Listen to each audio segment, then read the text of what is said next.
Hi, I'm Jilly G. Welcome to my kitchen. Today I'm not showing you a recipe. I'm going to show you substitutions and just different things that I do in my kitchen. First thing I want to talk to you about is sugar. I've had some comments of people asking me why I don't use regular sugar. And the reason is, quite a few years ago there was a documentary that came out about sugar. I'll see if I can find a link for it, and I'll put that in the description box. It was really interesting, but it was a documentary about sugar and the American diet specifically. And it talked about how much sugar is actually in everything. So after watching that, it was really an eye-opener. And I came to my kitchen and I started pulling out things out of the cupboard and the fridge and just looking at the labels to see how much sugar was actually in things. Just anything that you can think of that has a label. Just look and see for yourself. Anyway, so I really started thinking about that. I figured I wanted to make a change to my cooking and to eating sugar. I used to eat a lot of sugar. I used to eat a lot of or drink a lot of soda pop and eat a lot of baked goods that I make. So I decided to start on a smaller level of, besides just cutting sugar out. If you already have a food allergy, or you can't have certain things, or whatever reason you're choosing not to have certain things in your diet, it's kind of rough sometimes to just go cold turkey. And especially when you're new at something, it's really hard to give up other things when you're already giving up so much. So the first change that I made was I just took whatever recipe I was making, let's say for example a cookie recipe, and I literally just used half the sugar. I still used white sugar, I still used brown sugar, and I just used half. If it called for 1 cup, I'd use a half a cup, and just so on. Any recipe that called for sugar. I discovered that you actually really can't tell the difference. So I started doing that on a regular basis, just cutting all of the sugar quantities in half. It didn't matter what kind of recipe it was. And because I didn't notice a difference, I thought that was really interesting, to how much we all eat sugar on a regular basis and you don't even know how much you're actually eating. I've mentioned before too that I do most of the cooking for my family dinners and birthday cakes and other things, and in a sense everyone kind of became my experiment. And I would make a dessert for a family dinner, and then when everyone was eating it, and see what people would say. I wasn't trying to be deceiving or anything. I just wanted to see if anybody else could notice, or if it was just me. And then when people would comment how delicious it was, and then I would ask them, I was like, do you notice anything different? Do you notice something missing or anything? And they would say, well, no. And I would say, well, I've literally used half the sugar. And nobody could tell the difference. And so I knew it just wasn't me. And so I continued on with that for about, probably about 4 or 5 months. And almost every recipe, it worked the exact same. There was literally no difference. It was just half the sugar. It didn't change how anything mixed together.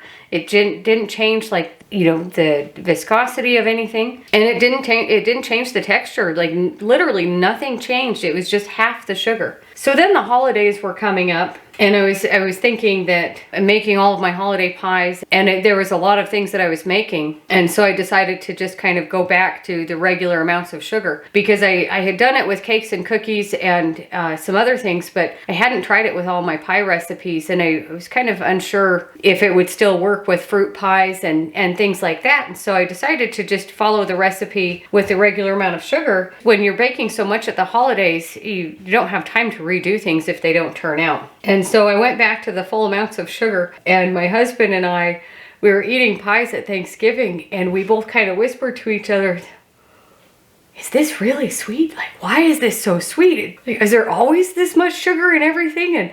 And it was a really big difference. And so we both realized a couple of different things, how unbelievably sweet it actually was. The other thing was how terrible we felt afterwards. They talk about a sugar hangover. It's a real thing. And we felt terrible. And that was literally the only thing that we had changed, was just going back to full amounts of sugar. And of course, around the holidays, you eat more sweets anyways, but I bake a lot of sweets all the time. So it didn't feel like it was that. So we decided, we felt so terrible. It was too sweet. It was like really way too much. And we decided that we'd like to go back to using less. And so when I started using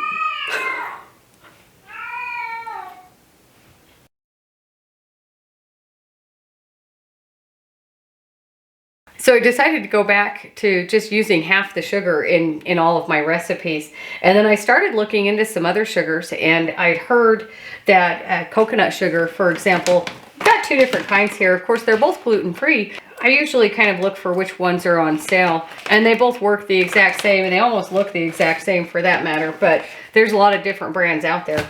Of course, not everybody likes coconut sugar. It has a different flavor, but it works really well as substituting for brown sugar. And you really could substitute it for any sugar, but it does have a different flavor, and of course it's a dark color, so if you have something that's lighter, it will change the color. So I decided experimenting with other sugars, of course, maple syrup, which I always get 100% pure maple syrup, not maple flavored syrup that's essentially corn syrup. It's the real deal. And then of course honey, and I always get local honey. I'd also heard somewhere that if you have a lot of hay fever to things in your area, you know, trees or grasses or whatever that you might get hay fever from, if you eat local honey from your area you may or may not have those symptoms still, it might help with your seasonal allergies. And I thought that was a win-win. I've always had seasonal allergies. So I decided to start experimenting with eliminating white and brown sugar altogether. And I'd stopped using corn syrup a long time ago. Information comes out about how it's not so great for you. Part of it was due to going gluten-free. When you really have to make an effort of what you're putting into your body, it makes you look at all of the other things you put into your body. For me, it's about quality of life, not quantity of life. You may or may not live to be 100, but make it the best you can. Again, with diabetes running in my family and hearing that if you have one autoimmune disease, you're prone to more, I figured I'd give my body the best chance. So I started replacing any sugar in my recipes with either honey or coconut sugar are the two that I use the most of. I would say honey I use the most of. I do use maple syrup, it's a little bit more expensive. Even honey is a little bit expensive. And then the coconut sugar, it's not terrible in price, but again, if you make healthy choices now, it saves for expenses you might pay for later because of the choices you make now. So there's a trick to using some of these other sugars. Coconut sugar is kind of a 1-for-1 across with sugar. And I do notice that it's not as sweet. But when you use honey in a recipe, instead of, as I mentioned before, I was cutting sugar in half, honey is about the same. You use less honey than you would white sugar. So for example, if a recipe calls for 1 cup of white sugar, you could go as low as a half a cup of honey. It will sometimes change the texture of what you're making because it is a liquid already. If you think about a basic cookie recipe or cake or brownies or something, the way you mix the butter and the sugars together, you need to dissolve the sugars anyways. And so it also is less mixing because it's already kind of liquidy to begin with. Of course, coconut sugar takes a little bit more to dissolve.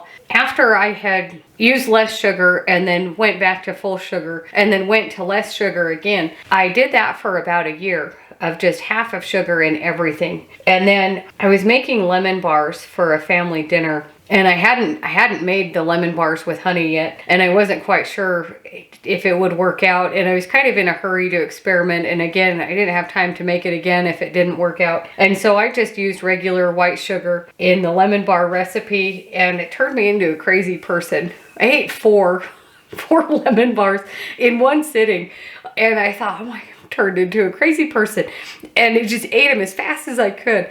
And then of course I felt terrible, and it was like the next 3 days I felt terrible. It's like a sugar hangover was awful. And I thought even more so, now I know for sure how awful sugar actually makes you feel. And I very rarely use white sugar, but again, that's why I'm sugar free. And I wouldn't even call it sugar free because I'm still getting sugars, and I wouldn't even say it's 100% sugar free. Again, if you look at your labels, sugar is in everything. But if I can at least control the quantities and make things homemade that don't have sugar, I feel a lot better. And I encourage you to try it too. You know, the next time you make cookies or whatever, put in half the sugar and see for yourself. It's really interesting. And so that is why I don't use sugar in my recipes, but I do give you the quantities. And if you've read my recipes, I always put those in the description box. If you ever look at those, you'll notice that it's less amount of honey and other sugars than it is the actual white and brown sugars. In my Irish soda bread recipe, I had honey powder. I bought this huge can of honey powder because I was working on frosting and American frosting that's just butter and powdered sugar. I wasn't sure if I would get the correct consistency, and so I thought, oh, honey powder, it's honey, and maybe it would work in place of powdered sugar. And I'd seen where you could make powdered sugar yourself with coconut sugar, but again, it would be a darker color, and it takes an extra step in the kitchen, and you know, whatever else. I'm still working on frosting, by the way, but that's why I bought honey powder, and this was the quantity that it came in. So I'm incorporating it in other recipes just to use it, but that's the main reason I bought this, is to experiment with frosting without using powdered sugar. So move all of these aside, and I wanted to talk to you about other substitutions. I know a lot of flour mixes nowadays, the gluten-free flour mixes, they have xanthan gum, and I do have a few videos where I do use it. And I know you can buy it in these little packages, and that's really handy, but for the most part, it comes in a package about this size, and I always found it's easier to just put it into a glass jar. If you've ever had one and they spill, everything gets sticky. And the whole idea of it is to make everything stick together, but it makes a sticky mess everywhere.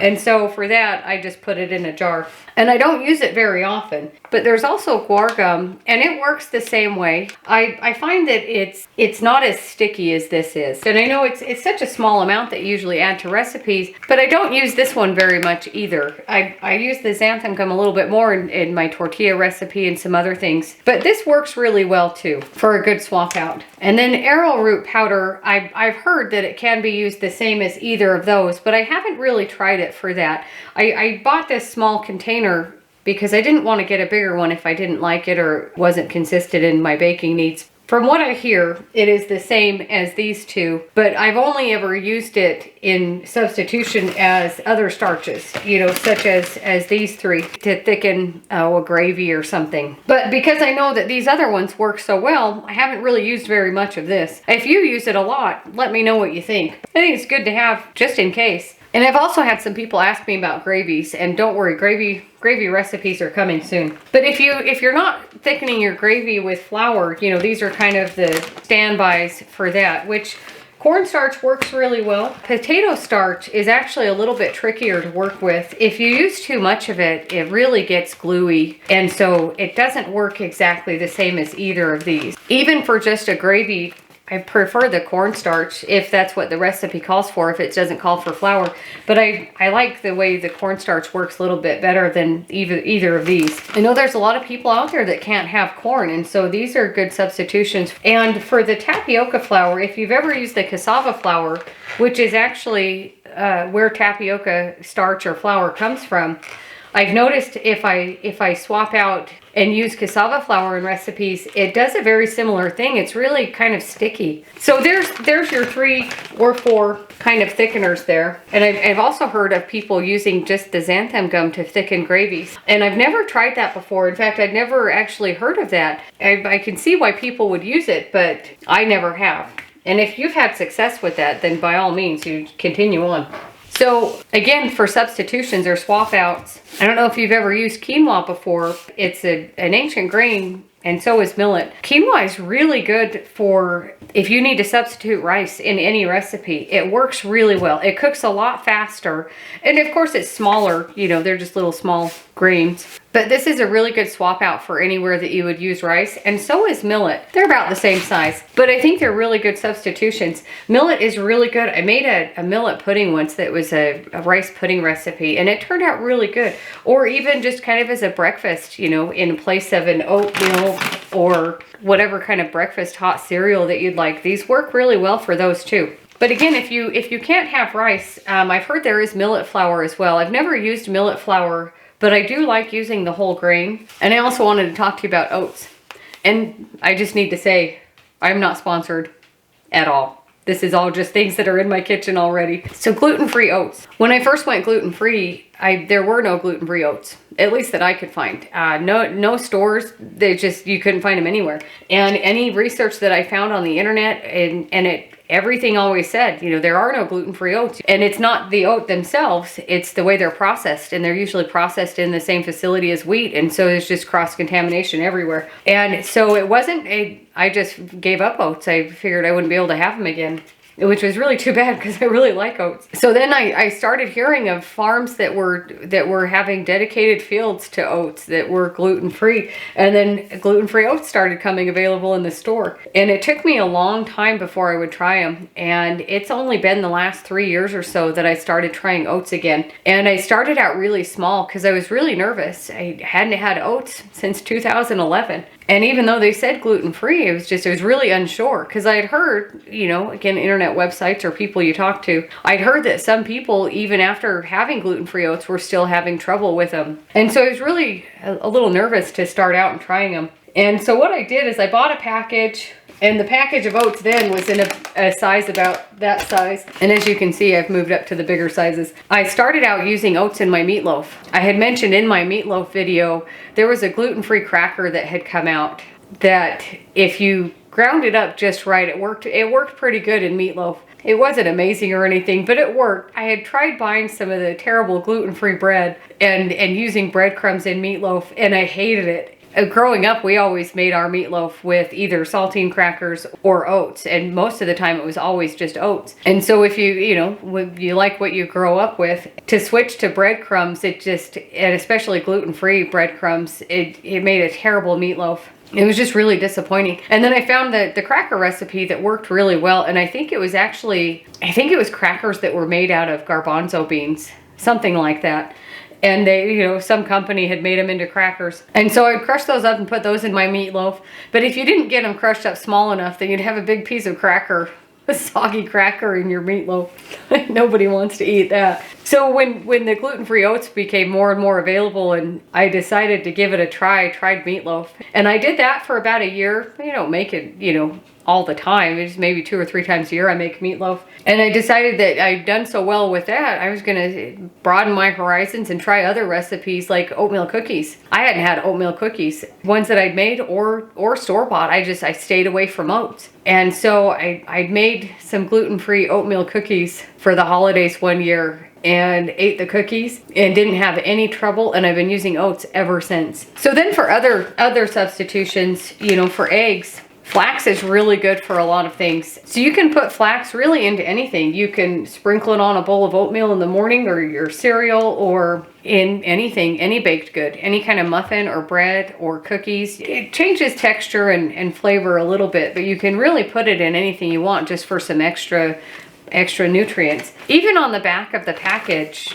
you can do an egg replacer, and you just soak it in water and it kind of does the gelatinous thing that eggs do. And I haven't tried a lot of that. I did try a bread recipe one time that used flax instead of your other binding agents over here, and it actually worked really good. It kind of gives it more of a whole grain flavor, if that makes sense. So there is flax. And then this egg replacer, I've only used a few times. When I first saw it, and I was really curious if it would do the same thing that these other binding agents do. And so I thought I would try it out in a couple of recipes. If you, for some reason, you don't like flax, if this would work the same as an egg, or if you're short on eggs. I know there was a period of time last year where a lot of people couldn't get eggs. I thought it would be interesting to see if this would do the same thing, especially in my recipes with my flour, with using an extra egg instead of the xanthan gum, if it would do the same thing. And I only ended up trying it a couple of times, and so I don't have a really solid review to give you because I only used it a couple of times. It worked really well, but I noticed there's a lot of things in here that's in my other stuff. I've had some questions about psyllium husk too, which is actually in this mix. I never looked for it because when I first started out going gluten-free and using things that were available, and I'd come so far to make them all work that I wasn't going to introduce a new product like the psyllium husk that I'd never used before. Sometimes when you're doing gluten-free, again, if you're eliminating so many things already and you're trying to make it work, it's kind of a pain to have to change everything in your recipe.